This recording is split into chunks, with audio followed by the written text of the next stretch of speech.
السلام علیکم، میں ہوں اطہر کاظمی۔ آج سپریم کورٹ میں آئینی بینچ بھی بن گیا۔ جسٹس امین الدین صاحب اس کی سربراہی کریں گے۔ حالیہ دنوں میں جس قسم کی ہم نے قانون سازی دیکھی عدلیہ کے حوالے سے، جس قسم کی مداخلت کی گئی عدلیہ میں، اس کی کوئی نظیر نہیں ملتی۔ اگر آپ پاکستان میں کوئی بھی سرکاری نوکری کر رہے ہوں، ایون کہ اگر آپ نائب قاصد بھی ہوں، تو اس کا بھی کوئی سروس سٹرکچر ہوتا ہے۔ لیکن ہم نے دیکھا کہ عدلیہ کے اندر روز نئے کبھی کسی ایکٹ میں ترمیم کی جا رہی ہے، کبھی کوئی نیا قانون لایا جا رہا ہے۔ پہلے پریکٹس اینڈ پروسیجر ایکٹ لایا گیا، اس کے تحت ایک کمیٹی بنائی گئی، پھر اس کمیٹی میں تبدیلی کی گئی، اب اس کمیٹی کے اندر دوبارہ تبدیلی کر دی گئی ہے۔ اب عدالت کے اندر جو ہے وہ ایک طرح سے عدالت بنا دی گئی ہے، ایک آئینی بینچ بنا دیا گیا ہے جس کی سربراہی ایک جج صاحب کریں گے۔ ویسے یہ جو ساری قانون سازی ہوئی، میں چاہتا ہوں آپ دیکھیں کہ پارلیمنٹ سے گزشتہ روز یہ قانون سازی کیسے پاس ہوئی، اس کے بعد پھر ہم گفتگو کو آگے بڑھاتے ہیں۔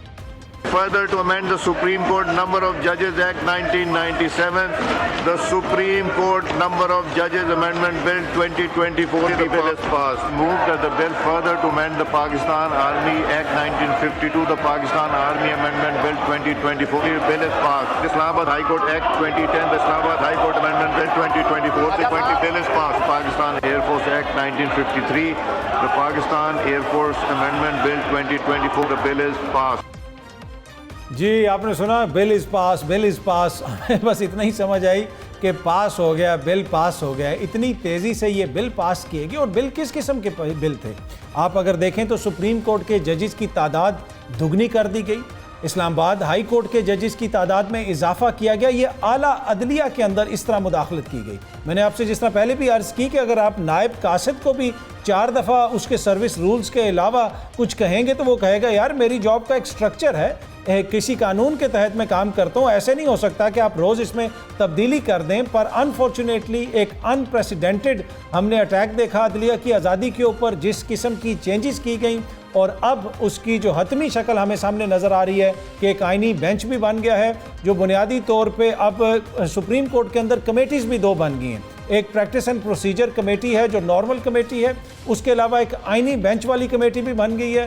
اس کے اندر جسٹس مندوخیل صاحب ہوں گے امین الدین صاحب کے علاوہ، اور جسٹس عائشہ ملک صاحبہ ہوں گی، اور جو دوسری کمیٹی ہے اس میں چیف جسٹس صاحب ہوں گے، سینئر موسٹ جج ہوں گے، اور اس کے اندر بھی جو آئینی بینچ کے سربراہ ہیں وہ بھی اس میں شامل ہوں گے۔ اب یہ جو آئینی بینچ کے سربراہ بنے جسٹس امین الدین صاحب، ان کے حق میں آج جوڈیشل کمیشن کے اندر کسی بھی جج نے ووٹ نہیں ڈالا۔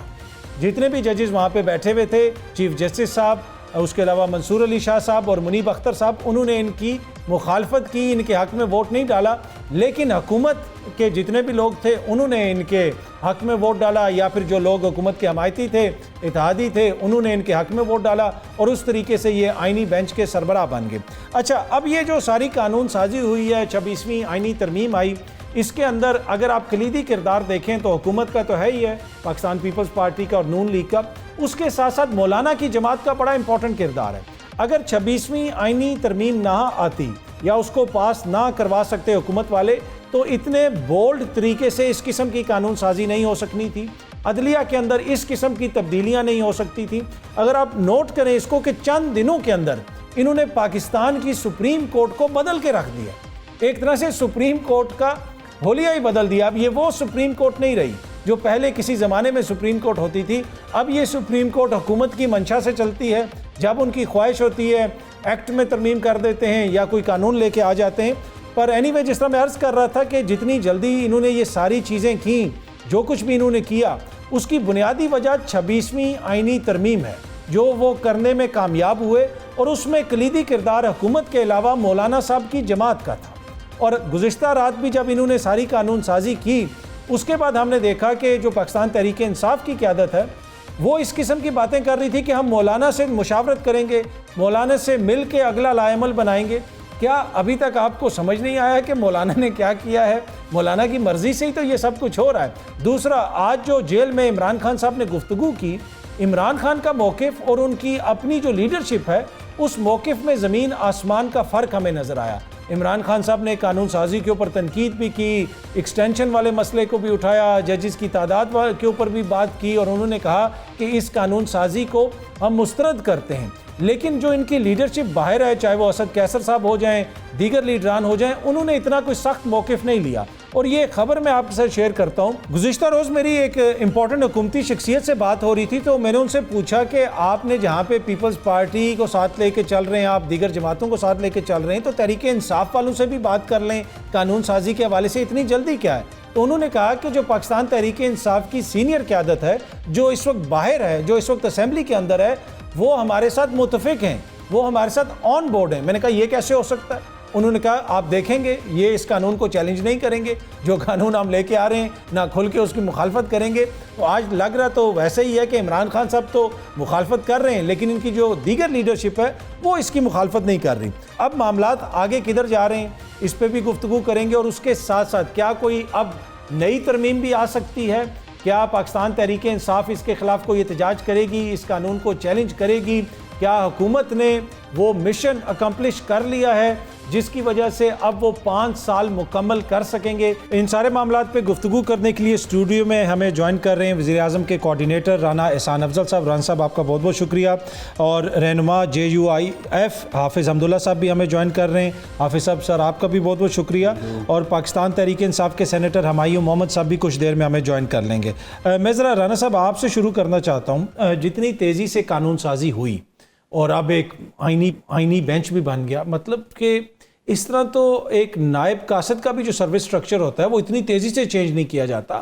آپ لوگوں نے کمپلیٹلی سپریم کورٹ کو بدل کے رکھ دیا ہے چند دنوں کے اندر. بسم اللہ الرحمن الرحیم. میرے خیال سے اتنی تیزی سے تو نہیں, بڑا آہستہ آہستہ یہ معاملہ ہوا ہے. یہ چارٹر آف ڈیموکریسی میں اس کا ذکر تھا, پھر ہمارا منشور بھی تھا, پھر جب 26ویں ترمیم ہم لانے کی کوشش کی حکومت نے تیزی دکھائی, وہ نہیں ہوئی. اس کے بعد بہت ایک کنسنسس کی طرف ہم بڑھے جس میں JUIF اور 1 درجن جماعتوں کے ساتھ کنسنسس ہوا اور پھر آئینی ترامیم پاس ہوئی. پھر اس کے بعد تو یہ جوڈیشل کمیشن بننا ہی تھا نا. نہیں پر دیکھیں ججز کی تعداد آپ لوگوں نے ڈبل کر دی, اسلام آباد ہائی کورٹ میں مزید ججز آئیں گے, اب آئینی بینچ بن گیا, سپریم کورٹ کے اندر ایک طرح سے ایک اور سپریم کورٹ بن گئی ہے. اور پھر تو 26 نہیں دیکھیں 26ویں ترمیم کا تو مقصد ہی یہ تھا نا کہ آپ آئینی معاملات کو علیحدہ کریں. ہم تو آئینی عدالت بنانا چاہتے تھے, آئینی بینچ بن گیا. اب کیونکہ آئینی بینچ بن گیا اور دوسرے دیگر معاملات جو ہیں وہ چیف جسٹس نے دیکھنے ہیں, تو آپ نے پھر ججز کی تعداد بڑھائی, ایک اپر لمٹ ہم نے رکھ دی. اب یہ تو جوڈیشل کمیشن کا فیصلہ ہے نا کہ وہ ججز کی تعداد 3 ججز سے بڑھانا چاہتا ہے, 5 سے بڑھانا چاہتا ہے, اپ ٹو 34 ججز, اور کب بڑھانا چاہتا ہے. یہ اتھارٹی تو اب اس کمیٹی کے پاس آ گئی نا, کمیشن کے پاس آ گئی. اکثریت ہے نا, ادھر ہماری اکثریت نہیں ہے. دیکھیں ادھر بھی اگر اکثریت ہے تو ججز کی اکثریت ہے.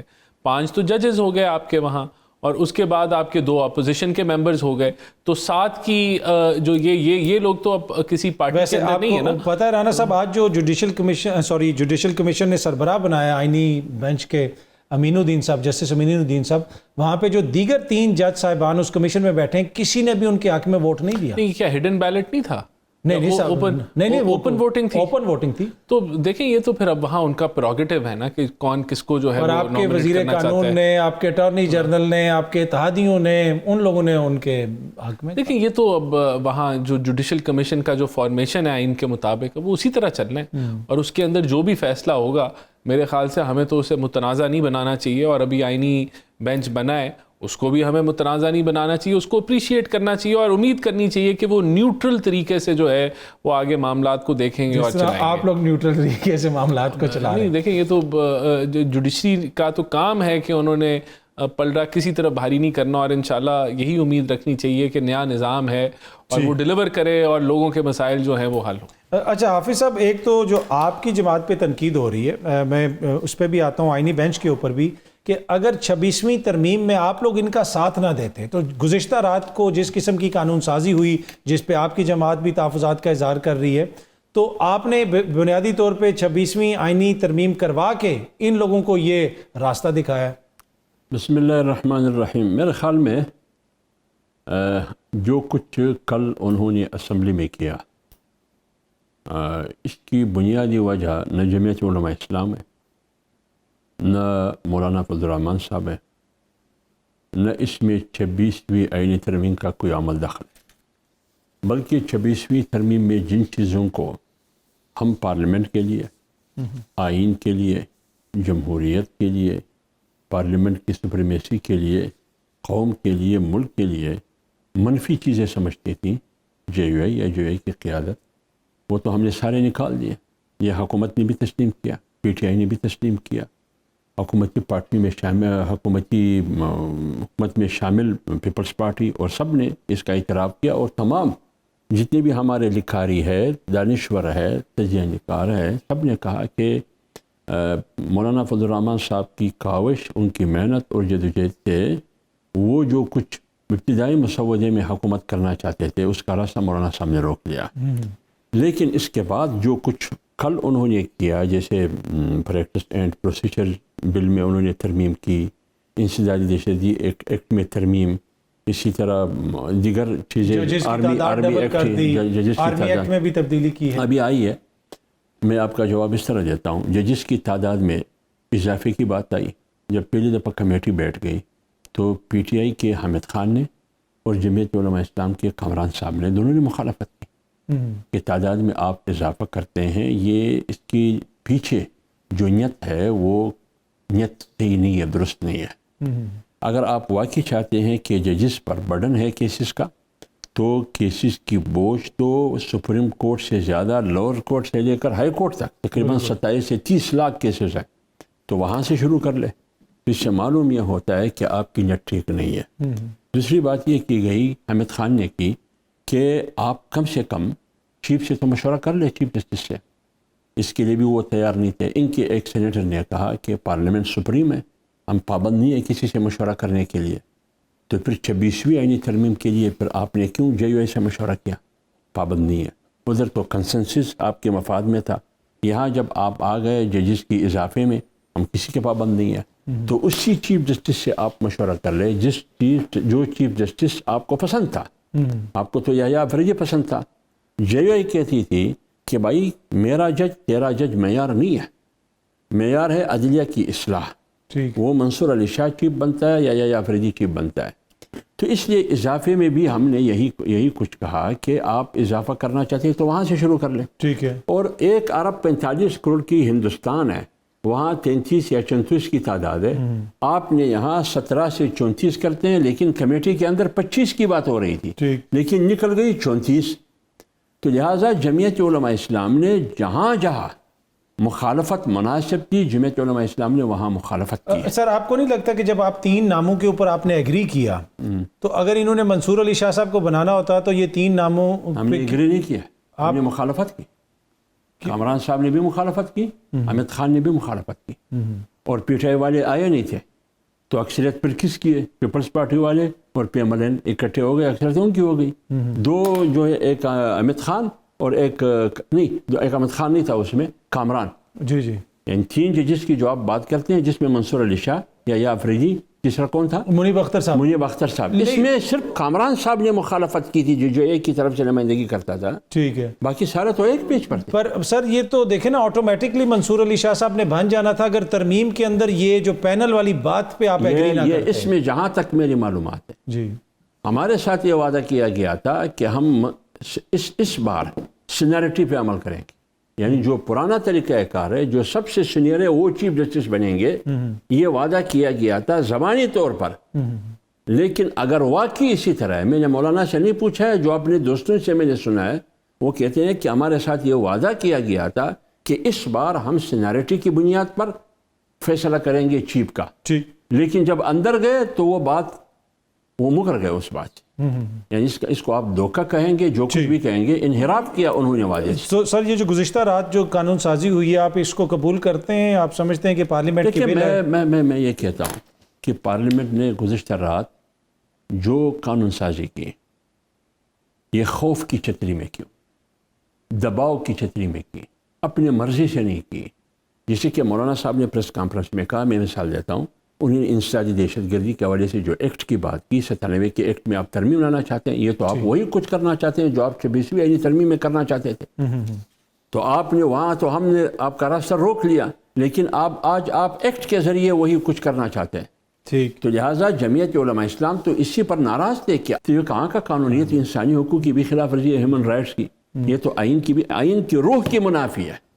یہ تو یہی وجہ ہے مولانا صاحب نے کہا کہ یہ سول مارشل لا ہے, یہ تو جمہوریت نہیں ہے, بلکہ یہ جمہوریت کی منہ پر ایک زوردار تماچا اور تپڑ ہے. ٹھیک. اچھا رانا صاحب, آپ لوگ تو اچھی بھلی جمہوری جماعت تھے, مطلب کہ لگ رہا ہے اس طرح ہے کہ کوئی بھی جو ڈیموکریٹک رائٹس ہیں وہ کوئی بچے نہ پاکستان کے اندر, جب تک آپ کے اگر 5 سال پورے ہو گئے تو میرے خیال میں ادھر تو وارے نیارے ہو جانے, کوئی ڈیموکریٹک رائٹس نہیں بچیں گے. دفعہ 44 ہر جگہ پہ لگی ہوئی ہے, قانون بن گیا کہ اسلام آباد میں ہماری مرضی کے بغیر اگر کوئی جلسہ بھی کر لو گے تو 10 سال تک تمہیں سزا سنا دیں گے. نئی ٹیررزم ایکٹ میں ترمیم آ رہی ہے, 90 روز تک آپ کو پکڑ کے اندر کر دیا جائے گا, کوئی پوچھ نہیں سکتا. تو یہ جو کنسرنز ہیں لوگوں کے وہ پھر جینون کنسرنز ہیں نا. یہ دیکھیں دفعہ 144 تو پی ٹی آئی کے دور میں بھی لگتی رہی اور اس سے دیگر پہلے بھی جو دور آتے رہے اس میں بھی لگتی رہی. اور اگر ہم بات کریں کہ اینٹی ٹیررزم کے پرچے تو وہ ہمارے پہ بھی کٹے, اور اب بھی اگر کٹتے ہیں تو وہ ڈسپرپورشنیٹ ہیں. وہ ایک کلچر ایسا ہے کہ جو چلتا جا رہا ہے وہ کوئی اچھا نہیں ہے, اس کو سوچنا چاہیے. لیکن یہ جو ترامیم ہوئی اس کے اوپر اگر ہم بات کریں تو دیکھیں اس ملک میں تو دہشت گردی ہے نا, اور یہ آپ کہیں کہ نہیں ہے, اس ملک میں دہشت گردی نہ ہوتی اور آپ یہ ترامیم کر رہے ہوتے تو بالکل سوال اٹھتا کہ بھائی اس ملک میں یہ تو ترامیم اس لیے کر رہے ہیں کیونکہ آپ نے سیاسی جو ہے وہ وکٹمائزیشن کرنی ہے اور اس بنیاد پہ ہو رہی ہے. لیکن اس ملک کی حقیقت ہے کہ دہشت گردی آئے روز ہو رہی ہے, اور آئے روز ہمارے جو فورن مہمان ہیں ان پہ حملہ ہوتا ہے, آئے روز ہمارے جو افواج پاکستان کے جو سپاہی ہیں, جو سولجرز ہیں, وہ اپنا خون جو ہے وہ بہا رہے ہیں, شہادت جو ہے وہ ان کو شہید ہو رہے ہیں. تو یہ اب ہم اس کو کیوں ہم لے رہے ہیں کہ یہ کوئی سیاسی اس سے ہم نے کوئی مفاد, آپ کہہ رہے ہیں یہ ملکی مفاد میں, اور یہ جو سروسز چیف کی مدت بڑھائی ہے آپ نے 5 سال کی ہے, یہ بھی ملکی مفاد میں. اس پہ ذرا ہم گفتگو کرتے ہیں, میں ایک چھوٹی سی بریک لے لوں. بریک آتے ہیں تو کوشش کریں گے کہ آج عمران خان صاحب کی جیل میں اپنے وکیل فیصل فرید چودھری صاحب سے ملاقات ہوئی ہے. کیا کہا وہاں پہ خان صاحب نے, یہ جو حالیہ قانون سازی ہے اس کے حوالے سے گفتگو کرتے ہیں ایک چھوٹی سی بریک کے بعد. ویلکم بیک جی. اچھا, ہمیں جوائن کیا ہے فیصل فرید چودھری صاحب نے ٹیلی فون لائن پہ. چودھری صاحب بہت بہت شکریہ سر. آج آپ کی خان صاحب سے جیل میں ملاقات ہوئی ہے, جو نئی قانون سازی ہوئی ہے اس کے اوپر ان کا کیا کہنا تھا؟ دیکھیے نئی قانون سازی کے اوپر خان صاحب نے بالکل اس کو ریجیکٹ کیا, اور انہوں نے کہا کہ یہ ایک قبضہ مافیا ہے, اور اس طرح جس طرح سے یہ ترمیمیں کی گئی ہیں, یہ ان ترمیم سے جمہوریت کا قتل کیا گیا ہے, اس میں رول آف لا کا قتل ہوا ہے, اور اس میں انڈیپینڈنس آف جوڈیشری کا قتل ہے. تو انہوں نے ان ترمیم کو اور 26ویں ترمیم کے کو یکسر مسترد کرتے ہوئے انہوں نے کہا ہے کہ قوم جو ہے پرامن احتجاج کرے, کیونکہ اگر ان ترامیم کو ایکسیپٹ کر لیا گیا تو اس کا یہ مطلب ہے کہ قوم کو چیونٹیوں کی طرح جو ہے وہ جینا پڑے گا, اور یہ جو ایک قبضہ مافیا اس ملک میں مسلط ہے وہ عوام کو جو ہے ہر طرح کی جو آزادی سے محروم کر دے گا. ٹھیک. اچھا سر, آپ نے میڈیا سے بھی گفتگو کی, میں آپ کی پہلے بھی گفتگو سن رہا تھا, لگتا ہے اس طرح ہے کہ عمران خان صاحب نے تھوڑا سا سخت موقف لیا ہے. جو لیڈرشپ اسمبلی کے اندر ہے, یہ جو باہر ہے, ان کا موقف اتنا سخت نہیں ہے. تو کب سیاسی قیادت سے خان صاحب کی اگلی ملاقات ہونی ہے؟ دیکھیے سیاسی قیادت سے ان کی ملاقات جمعرات کو طے ہوتی ہے, تو وہ شاید جمعرات والے دن ان کا شیڈیول ہوتا ہے, تو وہ کریں گے انشاءاللہ, اور اسی معاملے کو جو ہے وہ آگے لے کے چلیں گے. آپ کی مولانا صاحب سے بھی ملاقات ہوئی ہے آج؟ جی میری مولانا صاحب سے ملاقات ہوئی ہے. کہ وہ کس سلسلے میں, کیا کوئی مشترکہ لائحہ عمل بنا رہے ہیں آپ لوگ؟ مولانا صاحب کے ساتھ دیکھیے بہت درینہ تعلقات ہیں, خاندانی مراسم بھی ہیں میرے بزرگوں کے ساتھ, تو ان کا وہ اسمبلی میں رہے, میرے تایا کے ساتھ ان کے والد بھی رہے جی. تو میں آج اسد کیسر صاحب بھی تھے, تو دونوں بزرگ ہیں بڑے, تو ان سے سلام کرنے حاضر ہوا تھا. تو جو ہے باقی خیر سے گالی کے جذبات کا اظہار جو ہے وہاں پہ جو گفتگو ہوئی, آپ کو لگا کہ مولانا مطمئن ہے یہ جو نئی قانون سازی وغیرہ ہوئی ہے اس پہ کوئی بات ہوئی؟ دیکھیے مولانا کا موقف جو ہے بڑا واضح ہے, اور وہ عوام میں ہے. انہوں نے کبھی بھی اپنے موقف کو ڈھکا چھپا کے تو رکھا نہیں. مولانا صاحب اپنی بات بڑی کھل کے کرتے ہیں اور بڑے صاحب انداز سے کرتے ہیں. وہ ایک زیرک آدمی ہے اور صاحب بصیرت آدمی ہے, تو ان کی جو گفتگو ہے وہ تو بالکل کل بھی انہوں نے پریس کانفرنس کی, اور آج بھی انہوں نے وہی باتیں دہرائی ہیں. تو وہ ان کا موقف جو ہے وہ کوئی خفیہ تو ہے نہیں, وہ بالکل ایک پر اعتماد جو ہے ماحول میں ان سے ملاقات ہوئی, تو انہوں نے وہی باتیں جو پریس کانفرنس میں بھی کی تھی, تو آج پھر ان کو دہرایا بھی اور اعادہ بھی کیا. اچھا, آخر میں ذرا بریفلی بتائیے گا کہ علیمہ خان صاحبہ نے بھی آج باہر آ کے جو باتیں کی, خان صاحب کی آپ سے بھی جو گفتگو ہوتی رہی, اس سے لگتا یہ ہے کہ ان کی خواہش ہے کہ جلدی کوئی احتجاجی موومنٹ کا آغاز کیا جائے. یہ میں درست ہوں اس چیز کو سمجھنے میں؟ جی انہوں نے بالکل پارٹی کو میسج دیا کہ اپنا پرامن احتجاج کرے اور احتجاج جو ہے وہ ہمارا آئینی حق ہے، اور انہوں نے یہ کہا کہ جس طرح سے یہ معاملات کیے گئے ہیں یہ تو عوام کے حقوق پہ ڈاکہ ہے، اسے تو جمہوریت کے اوپر ڈاکہ ہے، اور عدلیہ جو ہے اس کے جو ہے پر کاٹے گئے ہیں اور ان کو ربڑ اسٹیمپ بنانے کے لیے. تو یہ معاملات وہ خان صاحب کا موقف تھا کہ ایک شخصیت یا ایک پارٹی کا تو نہیں ہے، یہ تو پورے ملک کا معاملہ ہے اور عوام کو اپنے حقوق کے لیے کھڑا ہونا پڑے گا. ٹھیک چوہدری صاحب بہت بہت شکریہ، تھینک یو سو مچ ہمیں جوائن کرنے کے لیے. رانا صاحب جو ہم بھی گفتگو کر رہے تھے کہ بہت ساری قانون سازی کی گئی، سروسز چیف کی جو عہدے کی میعاد ہے اس میں بھی اضافہ کر دیا گیا، اس کے اوپر بھی تنقید ہو رہی ہے. خواجہ آصف صاحب نے گزشتہ روز ایک ٹویٹ کی بھی تھی، خود ہی وزیر دفاع نے قانون بھی پیش کیا، اور پھر جو ٹویٹ انہوں نے کی اس میں انہوں نے 1957 سے شروع کیا ہوا تھا کہ ایکسٹینشن کا ذکر انہوں نے خود ہی کر دیا، تو لگا اس طرح کہ شاید کوئی گلٹی فیلنگ ہے. نہیں دیکھیں وہ کہا جا رہا ہے کہ ایکسٹینشن دے دی، اور دیکھیں ایکسٹینشن ہمیشہ ایک سیاسی ایک مدعا بن جاتا ہے پورے، اگر آپ تاریخ نکال کے دیکھ لیں، اور اس دوران جو ہے ایک نئی کھینچا تانی اور ایک بحث بھی بنتی ہے. دیکھیں ملک کے اندر جو سیکیورٹی کے حالات ہیں اور دنیا میں جو سیکیورٹی کی سچویشن ہے، وزیر اعظم کا ٹینیور 5 سال کا ہے، صدر کا ٹینیور 5 سال کا ہے، سروسز چیف کا اگر ٹینیور 3 سال کا ہے اس طرح کی سیکیورٹی سچویشن میں، اور اس کو ایک سمپل میجورٹی سے آپ نے اگر اس کو 5 سال کا کیا ہے حالات اور واقعات دیکھتے ہوئے، تو میرے خیال سے اس میں کوئی جو ہے وہ کوئی ایسی کوئی چیز نہیں ہے کہ جو بڑی انہونی ہو کہ یہ کیوں ہو گیا اور یہ کیا ہو گیا یا اس کے کیا اثرات ہوں گے. میرے خیال سے اس سے جو ملک کی سیکیورٹی سچویشن ہے اس میں بہتری آئے گی، اور جو یہ چیلنجز ہیں سیکیورٹی پوائنٹ آف ویو سے ایک تسلسل کے ساتھ ایک چیزیں جو ہیں وہ چلیں گی، اور یہ معاملات جو ہیں اس لیے. آپ کو لگتا ہے کہ تحریک انصاف اس کے اوپر زیادہ مخالفت کرے گی؟ کل تو ایک حکومتی شخصیت نے مجھے بتایا کہ جو ان کی کچھ سینئر قیادت ہے ان کو تو کسی قسم کا کوئی ایشو نہیں ہے اس کے اوپر. دیکھیں ابھی تک تو کوئی اتنی زیادہ مخالفت کسی نے بھی نہیں کی، تو میرے خیال سے یہ کوئی ایسا پوائنٹ بھی نہیں ہے جس پہ بہت زیادہ مخالفت ہوتی ہوئی میں دیکھ رہا ہوں، چاہے وہ پی ٹی آئی کی طرف سے ہو یا وہ اور بھی جو دیگر جماعتیں.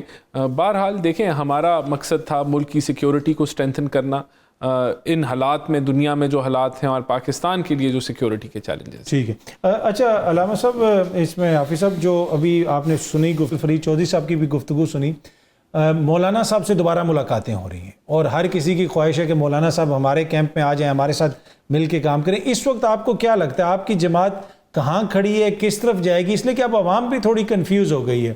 26ویں آئینی ترمیم میں آپ حکومت کا آپ نے ساتھ دیا، اب آپ تھوڑی سی ناراضگی کا اظہار کر رہے ہیں، آپ کو چیزیں کس طرف جاتی بھی نظر آ رہی ہیں؟ نہیں، بات یہ ہے کہ 26ویں آئینی ترمیم میں ہم نے حکومت کے ساتھ نہیں دیا. 26ویں آئینی ترمیم میں ہم نے قوم کے ساتھ دیا، کیونکہ آئین قوم کا بنایا ہوا ایک دستاویز ہے، اور یہ دستاویز صرف مولانا صاحب نے نہیں بنایا. اس متفقہ دستاویز پر جس پر مولانا صاحب ہمیشہ اس سے میثاق ملی سے تعبیر کرتے ہیں کہ پوری ملت کا ایک میثاق ہے، اس پر تمام سیاسی قیادت کی رضامندی شامل تھی اس آئین بنانے میں، مفتی محمود رحمۃ اللہ علیہ سے لے کر ولی خان تک وغیرہ سارے. اس آئین کے لیے مولانا نے لڑائی لڑی، یعنی ابتدا میں جو مسودہ آیا جس سے مولانا نے اس مسودے سے سانپ سے تعبیر کیا، ایک ناگ سے تعبیر کیا کہ جس کی زہر اور زہریلا دانت میں نے نکال دیے، تو یہ مولانا صاحب نے یہ لڑائی ذات کے لیے لڑی، ذات کے لیے نہیں تھی، آئین کے لیے لڑی انہوں نے. تو 26ویں آئینی ترمیم میں مولانا صاحب کا ساتھ دینا، وہ تمام چیزیں جو زہریلی چیزیں ان کا نکال دینا، یہ اصل میں سپورٹ ہے آئین کا، سپورٹ ہے جمہوریت کا، سپورٹ ہے ملک کا، سپورٹ ہے پوری قوم کا، کیونکہ آئین اس کی امانت ہے. اب یہ حکومت کی سنجیدگی آپ سمجھتے ہیں یا غیر سنجیدگی سمجھتے ہیں یا ایک منصوبے کے تحت کہ وہ تو کروایا انہوں نے، اس کے بعد دھوکہ دیا، اس کے بعد انہوں نے وہ کام کیا جو وہ آئین کے ذریعے، ترامیم کے ذریعے وہ کرنا چاہتے تھے، جس سے مولانا کل پریس کانفرنس میں کہا وہ کام انہوں نے کل اس مختلف متعدد قانون سازی کے ذریعے انہوں نے کروائے. تو لہٰذا مولانا صاحب جمہوری آدمی ہے، یہی کچھ کر سکتا ہے کہ انہوں نے پریس کانفرنس کے ذریعے اپنا احتجاج ریکارڈ کر دیا گیا، ٹھیک ہے، اور انہوں نے کہا کہ ہم جا رہے ہیں عوام کے پاس، ہمارے پاس عوام کے علاوہ یا تو پارلیمنٹ فورم ہے یا عوام فورم ہے، ٹھیک ہے، اب ہم جا رہے ہیں، سندھ میں بھی جا رہے ہیں، خیبر پختونخوا میں بھی جا رہے ہیں، پورے ملک میں جا رہے ہیں۔ چلیں سینیٹر ہمایوں محمد صاحب بھی ہمارے ساتھ ہیں۔ اچھا سینیٹر صاحب، پہلے تو ذرا اس پہ کامنٹ کر دیجئے گا کہ یہ جو آئینی بینچ بن گیا اور جسٹس امین الدین صاحب آپ اس کی سربراہی کریں گے، تو آپ لوگ مطمئن ہیں اس سارے عمل سے؟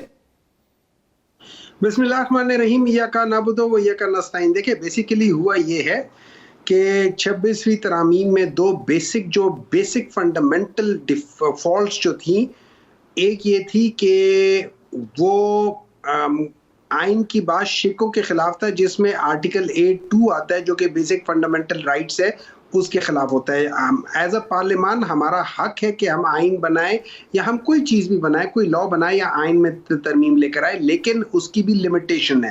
دو چیزیں ہم نہیں کر سکتے، ایک ہم جو بیسک فنڈامنٹل رائٹس اس کو نہیں وائلیٹ کر سکتے اور آرٹیکل 2 کو نہیں وائلیٹ کر سکتے۔ نمبر 3، ہم لوگ جو ٹرائیکوٹمی آف پاورز ہے یا سیگریگیشن آف پاورز ہے، ہم اس کو وائلیٹ نہیں کر سکتے، ہم جوڈیشری کو انڈرمائن نہیں کر سکتے۔ ابھی یہ جو قانون بنا ہے، انہوں نے بیسیکلی یہ کیا ہے کہ جو آئینی بینچ ہے، وہ آئینی بینچ میں یہ یاد رکھے جو بھی کیس ہوگا وہ جائے گا اگینسٹ ہوگا گورنمنٹ کے، کیونکہ فیصلے جو ہوں گے گورنمنٹ کے خلاف جا رہے ہوں گے تو گورنمنٹ ان کو چیلنج کریں گے اور آئینی بینچ میں۔ اب آئینی بینچ میں گورنمنٹ نے 7 ججز کو اپوائنٹ کروا دیا ہے۔ یہ 7 ججز جو ہیں یہ گورنمنٹ کے خلاف جو کیسز ہوں گے ان کو دیکھتے ہوئے گورنمنٹ کے حق میں فیصلہ دیں گے۔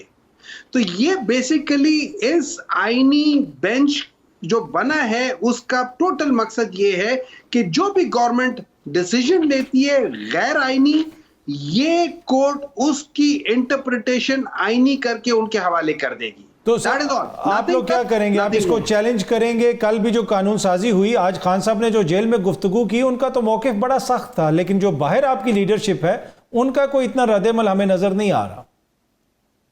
دیکھیں میرے لحاظ سے تو یہ 26ویں جو ترامیم ہے ان کو ہی چیلنج ہونا چاہیے، اسی کو ہی روکنا چاہیے۔ جب یہ ختم ہو جائے گا، یہ گند جو ختم ہو جائے گا، اس میں سے یہ ساری چیزیں جو کہ بیسیکلی ایک کانسٹیٹیوشنل کیا کہہ سکتے ہیں اسے، ٹیررزم ہے، جب اس کو ہم سٹاپ کر لیں گے تو ساری چیزیں دوبارہ صحیح جگہ پہ صحیح سے۔ یہ سر آپ نے ورڈ یوز کیے کانسٹیٹیوشنل ٹیررزم، یہ ڈیجیٹل دہشت گردی کے بعد اب یہ جو آئینی دہشت گردی ہے، یہ رانا صاحب ہنس رہے ہیں، رانا صاحب یہاں پر جی بتائیں۔ مجھے ایک چیز بتائیں، مجھے ایک بول لینے دیں۔ دیکھیں دہشت گردی کیا ہوتی ہے؟ جب آپ لوگوں کو ہراساں کرتے ہیں اور اس کے بعد آپ لوگوں کو خوفزدہ کرتے ہیں اور اپنے مطلب کی چیز کر دیتے ہیں۔ کیا ہوا ہے؟ اپنے مطالبات منوائے ہیں۔ میں رانا صاحب کی اس پہ ٹیک لینا چاہتا ہوں، پر پہلے ہم ایک چھوٹی سی بریک لے لیں۔ بریک سے تو رانا صاحب سے کہیں گے ذرا یہ ایکسپلین کریں، یہ جو آئینی دہشت گردی ہے یہ کیوں کر رہے ہیں یہ لوگ، اس کے علاوہ کچھ اور چیزیں بھی ہیں۔ چھوٹی سی بریک کے بعد ویلکم بیک۔ اچھا رانا صاحب اس پہ بھی آپ کامنٹ کیجئے گا۔ وزیر اعظم صاحب نے کہا کہ کیبنٹ میں بھی اضافہ ہو رہا ہے، تو کیبنٹ میں کون آ رہا ہے؟ پیپلز پارٹی والے آ رہے ہیں، JUIF والے آ رہے ہیں، کس کو شامل کر رہے ہیں کیبنٹ میں؟ دیکھیں میں ادھر موجود تھا جب پرائم منسٹر نے یہ ذکر کیا، اور انہوں نے اپنی پارلیمانی پارٹی میٹنگ میں اس چیز کا ذکر کیا، تو انہوں نے کسی اور جماعت کا کیبنٹ میں، جو میری انڈرسٹینڈنگ جو ہے وہ انہوں نے کسی اور جماعت سے کابینہ کو بڑھانے کی بات نہیں کی، انہوں نے اپنی ہی جماعت سے وہ مخاطب تھے، اور انہوں نے یہ کہا کہ مجھے کام چاہیے اور مجھے اس کے علاوہ اور کچھ نہیں چاہیے، اور میں کیبنٹ ایکسپینڈ کرنے لگا ہوں اور میں کچھ شفلنگ بھی کروں گا۔ تو میرا جو انڈرسٹینڈنگ ہے وہ PMLN کے پوائنٹ آف ویو پر دیکھیں نا، کل وہ جو لوگ جنہوں نے آپ کے حق میں ووٹ ڈالا ہے ترمیم کے حق میں، وہ مبارک زیب صاحب اور کچی صاحب، جن کا تعلق PTI والے کہتے ہیں کہ ہماری جماعت سے ہے، ان کی بھی وزیر اعظم سے کل ملاقاتیں ہوئی ہیں، کیا ان کو شامل کیا جا سکتا ہے کیبنٹ میں؟ وزیر اعظم کی ملاقاتیں تو پارلیمنٹیرین سے ہوتی رہتی ہیں اور وہ ایک ریگولر فیچر ہے، اور کیونکہ انہوں نے جماعت جوائن کی تھی تو ایک انٹروڈکٹری میٹنگ ان سے ہوئی تھی، لیکن میرا نہیں خیال کہ کیبنٹ کا جو ہے وہ کوئی وہ انڈیپینڈنٹلی تو نہیں آپ لوگ ڈال رہے کیبنٹ میں؟ دیکھیں یہ تو پرائم منسٹر کا پریروگیٹو ہے, اور میں نے کہا ایسے میں نے کہا پرائم منسٹر نے یہ سی وی رکھا ہوا تھا, میں نے کہا اگر اس طرح کیبنٹ میں آ رہے ہیں نہیں, کیبنٹ میں تو اب یہ پرائم منسٹر کا پریروگیٹو ہے کہ کون آئے گا, اور پی ایم ایل این سے ہی ہوگا زیادہ تر, اور انہوں نے یہ بھی کہا کہ میں بڑے میاں صاحب سے مشورہ کر کے تو جلد اس کے اوپر کوئی فیصلہ کریں. اچھا بریفلی وہ بھی بتا دیں, یہ جو پی آئی اے کی نجکاری کرنے کی آپ لوگوں نے کوشش کی ہے, آپ پی ایم کے کوآرڈینیٹر ہیں اکنامک افیئرس کے, تو اب یہ معاملہ اس کو حتمی کریں گے, کب تک اس کا ہوگا, کیا ہوگا؟ ایک ڈس اپوائنٹنگ آؤٹ کم آئی, لیکن یہ کہنا کہ اس میں کوئی حکومت کا کوئی قصور ہے, نہیں, بالکل بھی ایسا نہیں ہے. حکومت نے جو اس سے پہلے کیئر ٹیکر حکومت تھی, اس نے انٹرنیشنل فائنینشیل ایڈوائزر جو ہے ایک ٹرانسپیرنٹ طریقے سے ہائر کیے, اور اس فائنینشیل ایڈوائزر نے جو انٹرنیشنل ہے, مکنزی میرے خیال سے ان کا نام ہے, انہوں نے جو ہے وہ جو فریم ورک بنایا اس کے مطابق حکومت نے ایکٹ کیا, اور اس کے مطابق جو ہے یہ پروسیس چلا, لیکن وہ ایپیٹائٹ جو ہم ایکسپیکٹ کر رہے تھے وہ ہمیں نظر نہیں آئی. اب اس وقت جو ہے پرائیویٹائزیشن کمیشن اس کے اوپر ایک تیاری کر کے بیٹھا ہوا ہے, جو وزیر اعظم جس کو ریویو کریں گے کہ آگے کا اس کا کیا لائمل ہونا چاہیے, کیا ابھی بھی کوئی طریقہ کار ہے اس کو, لیکن یہ طے ہے کہ ہم اس کو پرائیویٹائز کرنا چاہتے ہیں, اور ہم اس سے رکیں گے نہیں. ہم نے پرائیویٹائزیشن کے لیے اور پی آئی اے کے علاوہ بھی جو دیگر ایس او ایز ہیں ان کو بھی ہم نے جو ہے وہ مارکیٹ کرنا ہے, اور اگر کوئی غلطیاں ہوئیں, کیونکہ اس کی اب ایک مکمل ایک آڈٹ ٹائپ ہوگا, دیکھا جائے گا کہ کہاں کوئی ہمارے اینڈ پہ کوئی پرائسنگ کا ماڈل اتنا اچھا بنا یا نہیں بنا, یا ہم نے جو اس کی کلینزنگ کی ڈیٹ کی وہ پراپر تھی نہیں تھی, کی تو انٹرنیشنل کمپنی نے جو کہ کنسلٹنٹس تھے, لیکن کیا ان کی طرف سے کوئی کوتاہی تھی نہیں تھی, یا کس طریقے سے اس کو بہتر کیا جا سکتا تھا. کچھ لوگوں نے ہمیں جو بڈرز تھے ان کی بھی ایک ریکوائرمنٹ انہوں نے شیئر کی, کچھ چیزیں ان کی مانی گئیں, کچھ نہیں مانی گئیں. جو چیزیں نہیں مانی گئیں وہ کیوں نہیں مانی گئیں, اگر وہ مان لیتے تو شاید زیادہ بڈر آ جاتے. یہ سارا اس چیز کا انالیسس ہو کے ہم پھر آگے کے راستے کا ٹھیک ہے. اب وہ میں کل دیکھ رہا تھا, بہت سارے لوگ اس طرح کی تنقید کر رہے تھے کہ مدت ملازمت بڑھائی جا رہی ہے, تو وزیر اعظم صاحب کی بھی بڑھا دیں. میں نے کہا کہ وہ کوئی ملازم تھوڑے, وہ تو قوم کے رہنما ہیں, لوگوں نے ان کو الیکٹ کیا ہے. ویسے وزیر اعظم صاحب کو بھی 5 سال پورے کرنے چاہیے نا, یہ بات بھی اس میں تو کوئی شک ہی نہیں ہے. ہم تو ہمیشہ سمجھتے ہیں کہ آئین قانون کے مطابق ان کو اپنا ٹینیور مکمل کرنا چاہیے, لیکن تب تک جب تک ان کے پاس پارلیمنٹیرینز کا کانفیڈنس ہے. اگر وہ کانفیڈنس لوز کر جائیں تو پھر آئینی طریقہ یہ ہے کہ ووٹ آف نو کانفیڈنس میں وہ نکل جائیں گے, جس طرح خان صاحب نکلے تھے. میں ان کے پاس ابھی بڑا, ان کو ہر قسم کا کانفیڈنس حاصل ہے الحمدللہ. ٹھیک حافظ صاحب, یہ جو اس دور میں ہم نے سارا دیکھا, یہ قانون سازی پہ بھی ہم نے گفتگو کی, ہم نے دیکھا کہ خواتین کو گرفتار کیا گیا, آج اعظم سواتی صاحب کو رہا کیا گیا, ضمانت کے بعد دوبارہ گرفتار ہو گئے. وہ اس طرح کے بہت سارے واقعات دیکھے. آپ پاکستان کی سیاست پہ بڑی گہری نظر رکھتے ہیں, آپ نہیں سمجھتے کہ پاکستان کی جو حالیہ برسوں کی سیاست ہے اس نے کافی نقصان پہنچایا ہمارے سیاسی کلچر کو, ہماری جو روایات ہیں جمہوری روایات ان کو؟ دیکھیں کاظمی صاحب, 77 سال تو پاکستان کے گزر گئے, نہ ہم نے ماضی سے سبق سیکھا ہے, نہ سیاسی پارٹیوں نے سبق سیکھا ہے, نہ غیر سیاسی اشرافیہ نے سبق سیکھا ہے. ایک تو 25-26 سال کے بعد سال تک ہم اس ملک کو متفقہ آئین نہ دے سکے. ہم نے اس ملک کو آئین اس وقت دیا جب پاکستان 2 لاکھ ہوا. اس ملک میں ماشاء اللہ ہے 10-10 سال کے ماشاء اللہ ہے, ضیاء الحق کی ماشاء اللہ, مشرف کی ماشاء اللہ, ایوب کی ماشاء اللہ. ہم نے کسی کو سزا دی نہیں, اس کے لیے سیاسی قوتوں نے ہمیشہ کندھا دیا. آپ بتائیے اس صورتحال میں جمہوریت کیسے مضبوط ہوگی؟ آج آپ دیکھیے نا, آپ نے کہا کہ آج اس قانون سازی کے بعد وزیر اعظم مضبوط ہو گئے. میں تو یہ کہہ رہا ہوں کہ اگر وزیر اعظم جمہوری وزیر اعظم ہے پھر تو مضبوط نہیں ہے, پھر تو بہت کمزور وزیر اعظم ہے. کیونکہ وزیر اعظم کی کرسی کی زندگی, وزیر اعظم کی اقتدار کی احساس کسی اور کی کرسی کی مضبوطی اور اقتدار کے سانس میں ہے. جب تک وہ کرسی مضبوط رہے گی وزیر اعظم مضبوط ہے, لیکن یہ بھی آپ 100% نہیں کہہ سکتے ہیں, 50-50 چانس ہے. ٹھیک ہے. تو اس لیے میں کہہ رہا ہوں کہ اگر ایک طرف اس میں پاکستان کی جمہوری کلچر, پاکستان کی آئینی اداروں, پارلیمنٹ, ان کی کمزوری میں اگر ایک طرف غیر سیاسی اشرافیہ کا کردار ہے اس میں سیاسی قوتوں کا بھی کردار برابر کا ہے انہوں نے کردار جو ادا آج آپ کے سامنے، کل کی قانون سازی سے سب کچھ آپ کے بالکل، تو سامنے سارا الزام ہم دوسری طرف نہیں لگا سکتے، سیاستدانوں کا بھی کردار بالکل بالکل سیاستدانوں کا اس میں بالکل۔ کردار۔ اچھا سینیٹر صاحب، آج عمران خان صاحب نے کہا کہ لوگوں کو باہر نکلنا پڑے گا، پرامن احتجاج کرنا پڑے گا، کب آپ کی جماعت کوئی بڑا احتجاج کرنے جا رہی ہے؟ ویسے تو علی امین صاحب نے 9 تاریخ دی ہوئی ہے، لیکن کوئی جماعت میں مشاورت ہوئی ہے؟ آگے آپ چیزوں کو کس طرح لے کے چلنا ہے؟ دیکھیں، سب سے پہلے میں ایک چھوٹا سا کمنٹ کروں گا۔ آپ نے پی آئی اے کی بات کی، دیکھیں پی آئی اے کا بیسک مسئلہ یہ نہیں ہے کہ اس میں مینجمنٹ ایشو ہے، وہ آج بھی 200 ارب روپے کا ٹرن اوور کرتا ہے، تو اس کا مطلب یہ ہے کہ اس کا اصل مسئلہ اور یہ یاد رکھیں کہ 1980 میں ہر 6 منٹ بعد پی آئی اے کا جہاز کہیں لینڈ کرتا تھا دنیا میں، اور 1985 میں پی آئی اے نے ایمریٹس بنایا تھا اور ان کو 2 جہاز دیے تھے، اور ای کے ایمریٹس جو کراچی کا پہلا جہاز آیا تھا جس کی بیسس پہ ان کے جو ایبریویشن ہوتے ہیں وہ ای کے ہوتا ہے، اس بیسس پہ ہوتا ہے۔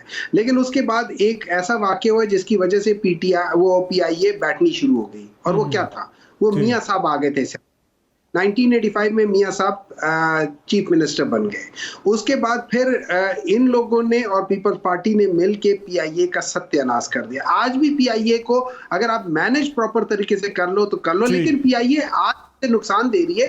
آج اسی طرح اورنج ٹرین بھی نقصان پہ ہے، اس میں بھی سبسڈیز ہو رہی ہیں، تو اگر ہم اس کو سبسڈی پہ چلا سکتے ہیں تو ہم پی آئی اے ایز اے سروس، جیسے ہم باقی چیزیں، کتنی چیزیں ہیں جو پی آئی اے میں جو باقی۔ سر ذرا وقت کی کمی ہے، ذرا مجھے بریفلی احتجاج کے حوالے سے بھی بتا دیں، اس پہ کیا پروگرام ہے آپ لوگوں کا؟ دیکھیں احتجاج تو میرے خیال میں احتجاج تو لازم ہوتا جا رہا ہے، اور میں اس سے کر رہا ہوں میرے لحاظ سے جو مولانا فضل الرحمان صاحب کے ساتھ ایک جھوٹ بولا گیا ہے، جو انہوں نے خود اپنے ایک تقریر میں کہا ہے کہ بلاول بھٹو نے ان کے ساتھ غلط بیانی کی تھی، ان کو کہا تھا کہ چیف جسٹس منصور علی شاہ رہے، لیکن آخری وقت میں کر دیا۔ دوسرا، ابھی ان لوگوں نے کہا ہے کہ یہ ان کے ساتھ دھوکہ دیا ہے یہ پی ایم ایل اے، اور یہ یاد رکھیں تو آپ ان کے ساتھ مل کے بھی احتجاج کر سکتے ہیں۔ ہم سوری سینیٹر صاحب، وقت کی کمی ہے، ادروائز جو ہے نا کوشش تھی کہ سلسلہ جاری رکھیں۔ آپ تینوں شخصیات کا بہت بہت شکریہ، آپ کا بھی شکریہ پروگرام دیکھنے کا۔ کل اگین آپ سے اسی ٹائم پہ ملاقات ہوگی۔ Thank you very much.